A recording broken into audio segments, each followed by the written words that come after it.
Vibrant summit અંતર્ગત રોકાણકારોને આકર્ષવા મુખ્યમંત્રી અમેરિકા અને કેનેડાના પ્રવાસે વોશિંગ્ટન ડીસીમાં મુખ્યમંત્રીની વર્લ્ડ બેંકના અધિકારીઓ સાથે રાઉન્ડ ટેબલ બેઠક. એઆઈ સેવામાં ઉપયોગ, ગિફ્ટ સિટી અને નાણાકીય સ્થિરતા અંગે ગુજરાતનું વિઝન કરાયું રજૂ.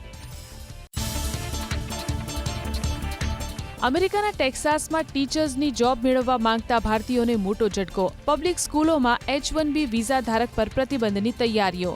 ટેક્સાસની એજ્યુકેશન સિસ્ટમમાં વિદેશી અસરને મર્યાદિત કરવા માટેનો રાજ્યના ગવર્નરનો પ્રયાસ. પ્રધાનમંત્રીની અલગ અલગ વિભાગના સચિવો સાથે મહત્વની બેઠક.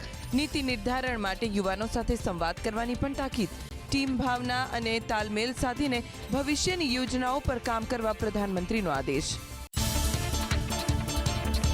ઝારખંડમાં વિદ્યાર્થી આંદોલન અટકવાના અણસાર નહીં. ઝારખંડ સરકારે રદ કરેલી નિયુક્તિના આદેશ પર હાઈકોર્ટનો સ્ટે.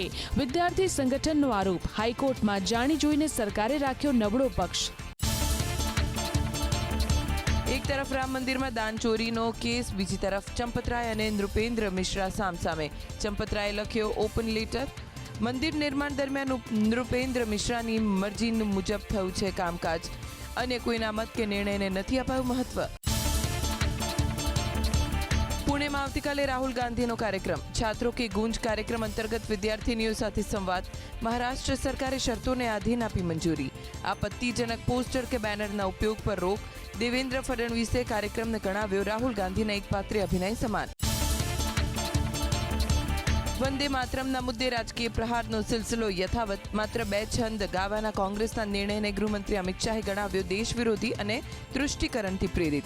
કોંગ્રેસનો વળતો જવાબ, મુદ્દાથી ધ્યાન ભટકાવવાનો પ્રયાસ કરી રહ્યું છે ભાજપ.